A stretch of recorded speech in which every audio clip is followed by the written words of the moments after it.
Hi, my name is Heather Flo, and today I'm going to tell you about interactive lineups, a new lineup procedure that we developed.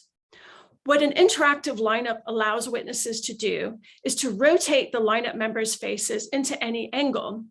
One potential benefit of this is that witnesses could see the lineup members' faces from the same pose from which they studied the perpetrator commit the crime. We ask in the series of experiments that I'll share with you today whether having the same pose information during a lineup test leads to improved performance.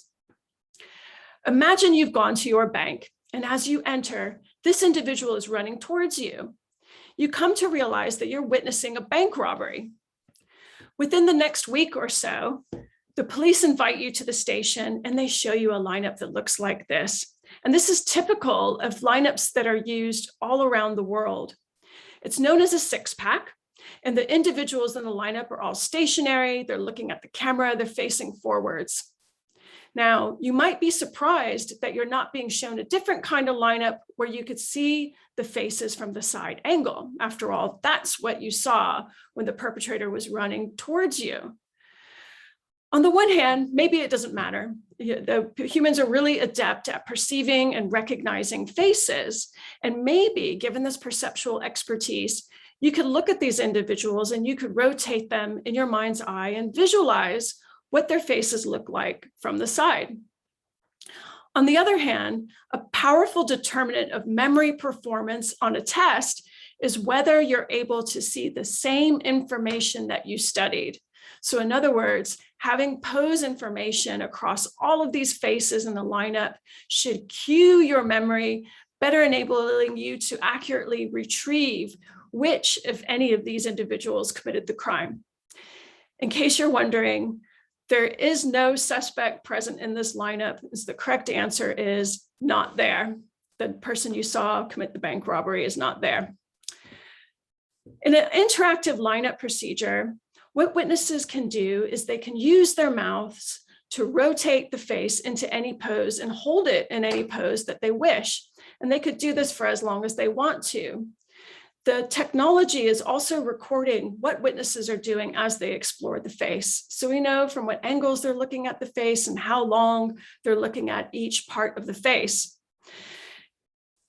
One reason why this might benefit people's memory performance on a lineup test is that there's some research showing that having the same information at study and at test on a basic face recognition memory experiment improves people's recognition performance. We also know that in the brain, there are pose-sensitive cortical regions that respond to faces if they're shown in the same angle that you came to learn the face. We also know that interactivity improves cognitive performance in a number of domains, including face recognition. And further, the ability to see motion cues, such as how these features work together when the face moves from side to side, or how the internal features work together, perhaps when the person is speaking or making emotional expression, are really important for memory retrieval accuracy. Another theory, the representation enhancement theory, proposes that when you see faces from multiple angles, then what you're able to do is to extrapolate a 3D representation from this, and that better enables you to recognize faces. So there's lots of research out there that would suggest that performance would be better in an interactive lineup. However, representation enhancement, pose sensitivity, none of this has ever been studied before in the context of a lineup procedure. When you look across the literature at other research that has compared different types of procedures, evaluating how this impacts identification accuracy, one set of comparisons has involved photo lineups to video lineups. Video procedures are currently conducted in the UK. In a video procedure, you see the lineup members rotating from side to side, like this individual here. And this should benefit your memory performance because after all, you're getting motion cues, you're able to see the face from different angles, and this should all better enable you to retrieve the perpetrator's looks from memory. When we look across all of the studies that have been conducted, accuracy is 50%, which there's room for improvement with that. Also, When you look at some of the individual studies, you find a few of them find a reduction in false identifications in video procedures compared to photographic procedures.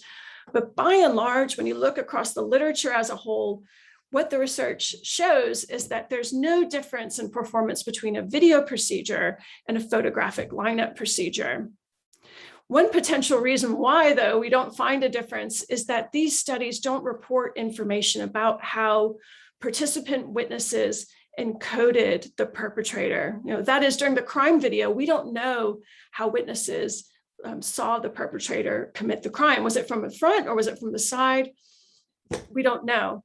And potentially, if those participant witnesses saw predominantly the front of the face when they watched the crime video, then it's not really surprising that we don't see a difference in performance when we compare lineup identification procedures, such as the photo procedure and the video procedure, because both of those procedures show us the front of the face.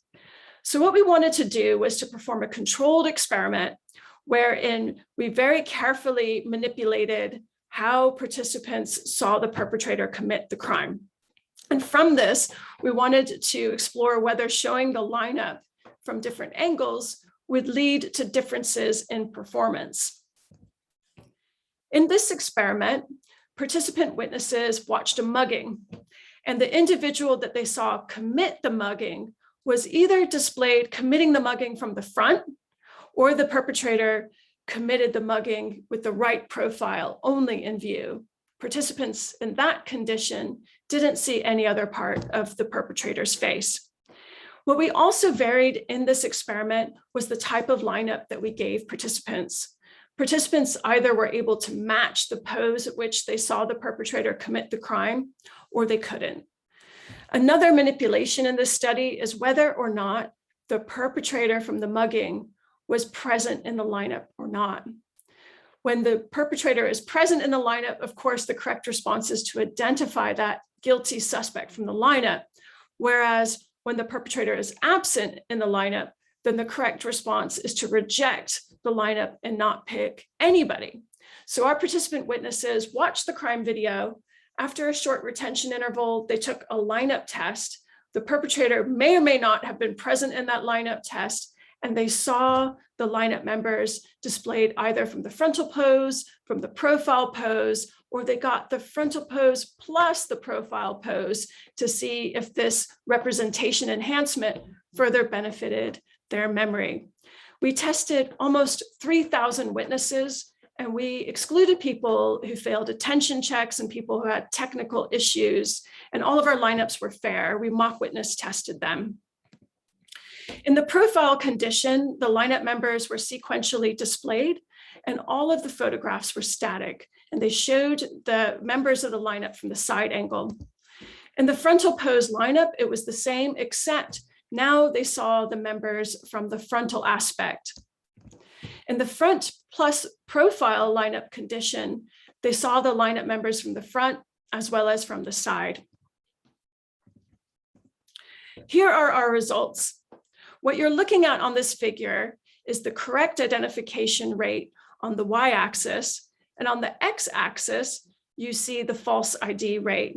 What I've plotted here is the cumulative hit and false alarm rate as a function of the participants' confidence. After participants made their identification response, they indicated how certain they were. This is showing only participants who made a positive identification.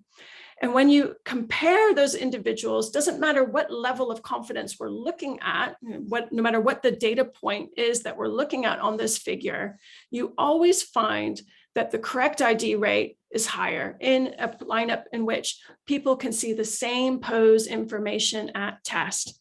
So in other words, when they had a different pose, so they studied the perpetrator from the front, but we show them a profile lineup, their performance suffers. It's much better to have the same pose information at test. Another way to look at these data is to perform area under the curve analysis, which we did, and we find that that's statistically significantly different. And what this translates into is really a huge gain in performance. It's a 42% gain in correct IDs by being able to match the same pose at the lineup test as you studied the perpetrator. This is really tremendous. For those of you that are into eyewitness identification research, I'll also add that we performed a signal detection process model, and we found that the results were the same, that we're showing an improvement if you're able to see the same pose information at test. We performed yet another experiment, but this time with interactive lineups. And what we're going to vary in this experiment is whether participants see the mugger commit the crime from the left or from the right. And they only get to see one side or the other. They don't get to view any other part of the face. We're also going to vary whether the target is present or absent in the lineup. In this particular study, we recruited just over 1,400 participants, again, excluding those who failed manipulation checks and who had technical problems during the experiment.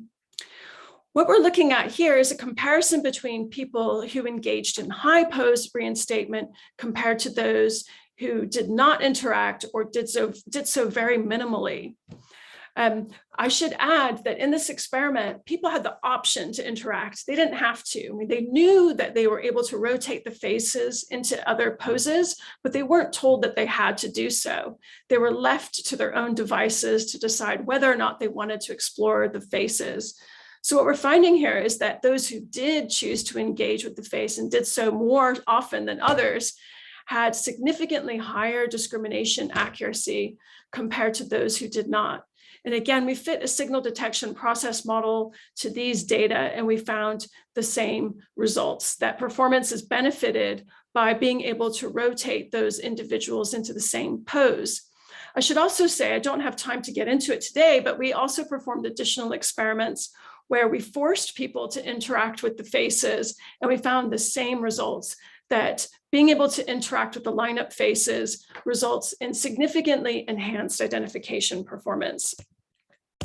Another interesting result is when we look at heat maps of where people were looking at the faces on the lineup, we find that when people encoded the right side of the mugger, that we see that they're mainly exploring the right side of the face. And when we see people's performance who witnessed the perpetrator commit the mugging from the left side, likewise, we're seeing that they're mainly exploring the left side of the face during the lineup test. Now, this is really compelling evidence, we think, that pose matters when people take a lineup test. And we don't know if it matters on a conscious level, whether people realize that they studied a face from a certain angle, but certainly people who are engaging in more pose reinstatement and who do in a manner that's consistent with what they studied have significantly higher discrimination accuracy. So we conclude from this that enabling participants to reinstate the perpetrator's pose at test is a very effective means by which to increase discrimination accuracy in lineups, and that people seem to seek out pose information in order to make their identification. I invite you to listen to the other presentations that are part of this Festival of Social Sciences event. You'll hear more about interactive lineups and some of the other experiments that we've been conducting to learn more about how an interactive procedure might improve people's identification performance. If you have questions or comments, I would love to hear from you. Please get into touch. You could contact me on my website, or you could email me or follow me on Twitter. Thanks a lot for listening.